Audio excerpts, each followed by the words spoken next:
تو آپ کسی ایک خاندان میں سے ایک گھر کو، ایک کسی ایسے شخص کو جس کی زندگی بدل سکتے ہوں. کیونکہ ہم یہ بھی بڑا فخر محسوس کرتے ہیں کہ یار میں زکوٰۃ دیتا ہوں، اپنے رشتہ داروں کو 50,000 بھیجتا ہوں.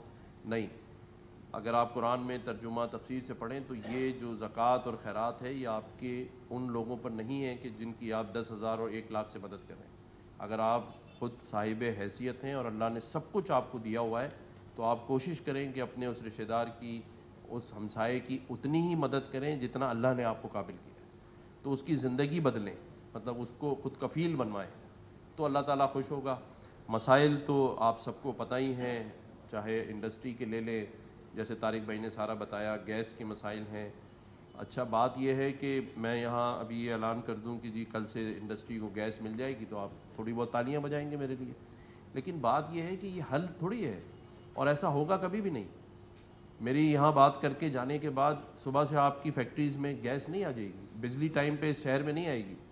میں تو کہتا ہوں کہ ستم اور ظلم دیکھیں کہ اس شہر کراچی میں سمندر ہے اور یہاں لوگوں کے یہاں پانی نہیں ہے اور ٹینکروں میں پانی ہے. تو یہ مافیاز کا قبضہ ہے اس شہر پہ، یہ اتنی آسانی سے نہیں چھوٹنے والا جب تک کہ ہم سب اس بات کا عزم نہ کر لیں، اس بات پر ایک نہ ہو جائیں کہ ہم نے مل کے ان سب سے جان چھڑانی.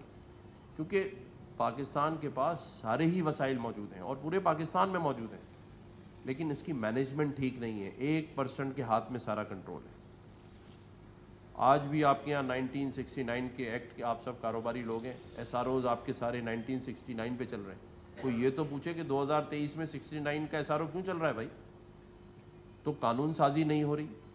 کالونائزیشن ایکٹ کے تحت آج بھی پاکستان میں کراچی میں زمینیں الاٹ ہوتی. یہ کیسا قانون ہے بھائی؟ وہ تو کالونائزیشن ختم ہو چکی، اب تو آپ آزاد ہو چکے.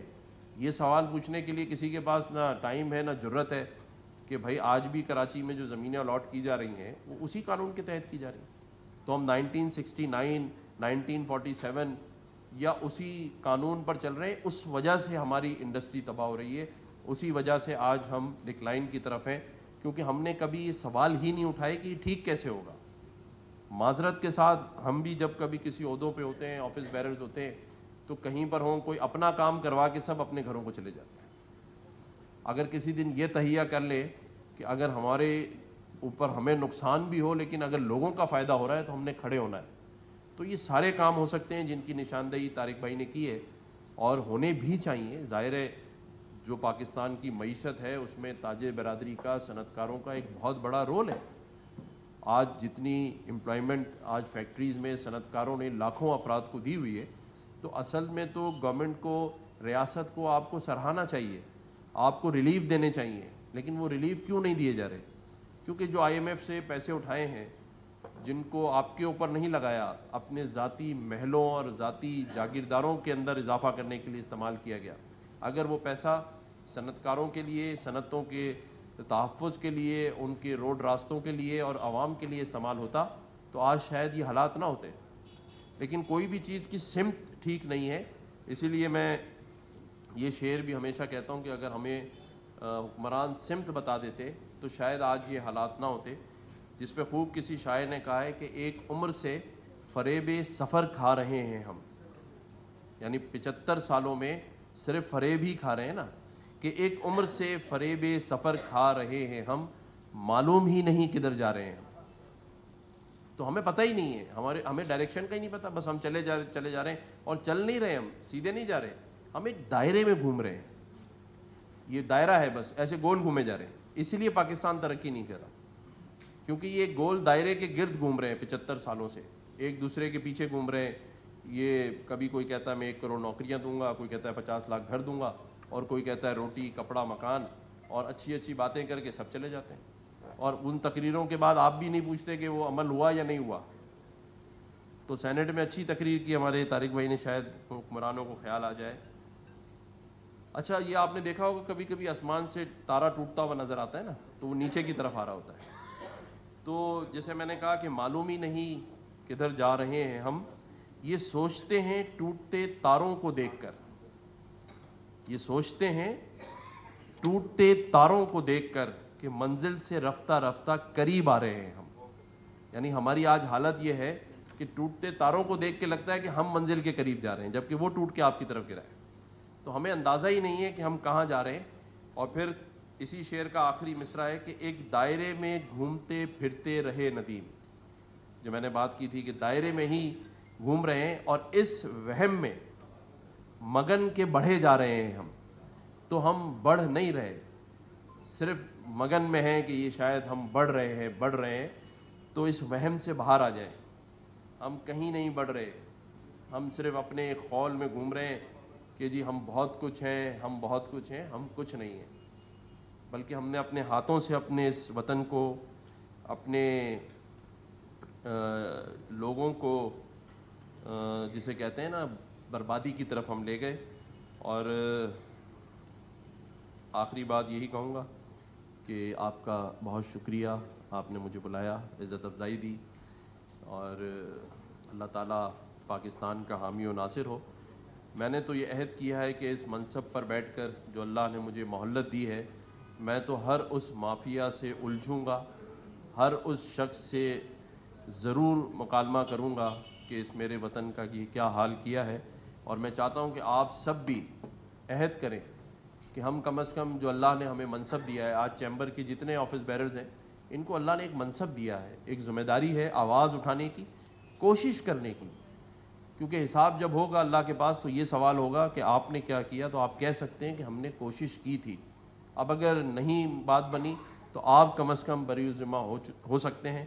اور اگر الجھیں گے، کوشش کریں گے، تو اس آخری شعر کے ساتھ میں اجازت چاہوں گا کہ جو غریبوں کا دیا پھونک کے تھم جاتی ہے، جو غریب ہیں، جو غریبوں کا دیا پھونک کے تھم جاتی ہے، ایسی کم ظرف ہواؤں سے الجھ بیٹھا ہوں. تو الجھنا ہم سب نے مل کے ہے، میرے اکیلے الجھنے سے کچھ نہیں ہوگا.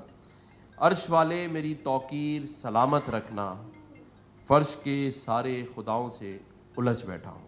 اللہ تعالیٰ پاکستان کا حامی و ناصر ہو. اور ایک دفعہ پھر آپ سب کا بہت شکریہ.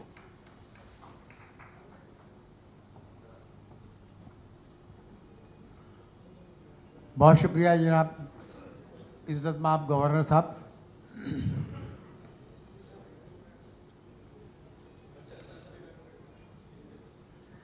سر بات یہ ہے کہ جو بات آپ نے آخر میں نے کہی نا الجھنے والی، سر ہم تو آپ کو چھوڑیں گے نہیں. ہم چاہتے ہیں آپ ہمارے لیے الجھیں، اس لیے کہ آپ الجھ سکتے ہیں. اور میں خاص طور پہ یہ دو معاملات پہ آپ سے کہوں گا، کائنڈلی سر آپ اس طرف ہماری نظر فرمائیں. First of all the power structure and price, distribution and price. اس پہ سر یہ فیڈرل گورنمنٹ کے سبجیکٹس ہیں اور میں چاہوں گا سر اس میں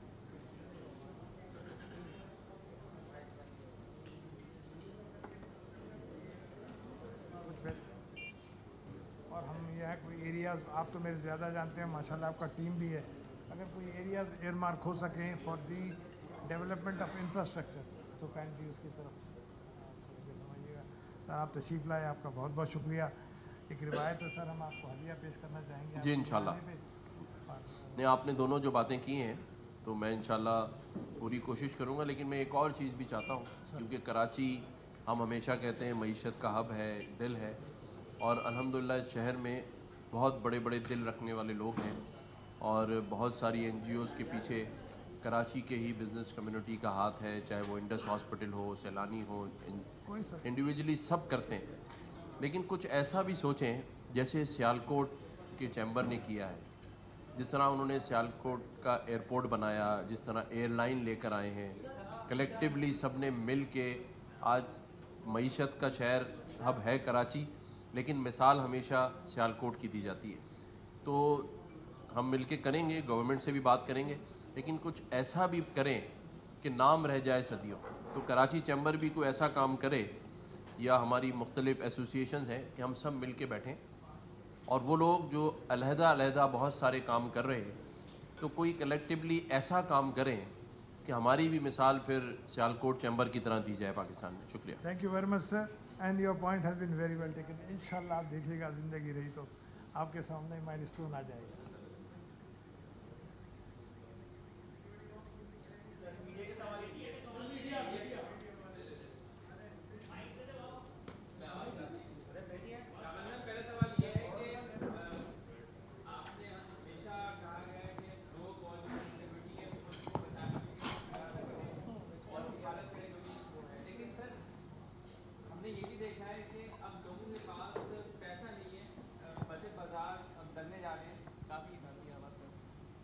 بچت بازار لگنے جا رہے ہیں لیکن اس کے باوجود لوگوں کے پاس پرچیزنگ پاور نہیں ہے، تو ان بچت بازاروں سے کیسے فائدہ اٹھائیں گے؟ اور سر دوسری بات یہ کہ گورنمنٹ کیا کرنے جا رہی ہے جو بزنس کمیونٹی ہے، صنعت کار ہیں، اب کیونکہ ابھی لوڈ شیڈنگ کا دوبارہ سے جو ہے وہ اسکیجول شروع ہو جائے گا، ایکسپورٹ آرڈرز متاثر ہوں گے، تو گورنمنٹ کے پاس کیا بیک اپ پلان ہے؟ دیکھیں بڑا آسان سا اس کا جواب ہے، اور وہ یہ ہے کہ پچھلی گورنمنٹ نے سب کچھ برباد کر دیا تھا اور یہ گورنمنٹ اس کو سنوارنے کی پوری کوشش کر رہی ہے، اور انشاءاللہ اگلے الیکشن تک ہم پوری کوشش کریں گے کہ آپ کے سارے مسائل حل ہو جائیں، اور جب یہ حکومت چلی جائے گی تو آنے والی بھی انشاءاللہ آپ کو ایسے ہی بات بتا دے گی کہ جو پچھلی گورنمنٹ نے خراب کیا تھا اسے ہم بنانے جا رہے ہیں۔ شکریہ۔ اچھا ایک یہ بھی مجھے بتا دیں گورنر صاحب، آج آپ آئے، آپ نے اسپیچ کی، بہت دل برداشتہ لگ رہے ہیں، مسائل بزنس کمیونٹی نے آپ کے سامنے رکھے، آپ نے کوئی پازیٹیو بات نہیں کی بلکہ بہت زیادہ آپ نے دل برداشتہ ہونے کا ثبوت دیا، پریشان مطلب ایک اچھا گیسچر نہیں کیا آپ سے، کیا وجہ ہے؟ کہ آپ کو پیچھے سے گرین سگنل نہیں مل رہا یا پھر آپ بے بس ہیں؟ بے بس گورنر نے سب اعلان کرتے ہوں چلے جاتے ہیں۔ دیکھیں جب میں نے اس منصب کا چارج سنبھالا تو مجھے پہلی بار یہ احساس ہوا کہ جو اختیارات کا رونا روتے ہیں ایسا نہیں ہے، اختیار ہی اختیار ہے۔ لوگوں کے کام کرنے کے لیے میں نے اس نتیجے پہ پہنچا ہوں کہ اختیار کی نہیں کردار کی ضرورت ہوتی ہے، ارادے اور نیت کی ضرورت ہوتی ہے۔ اور میں نے کہا تھا، شاید آپ نے پوری بات نہیں سنی، کہ میں یہاں یہ بھی اعلان کر سکتا ہوں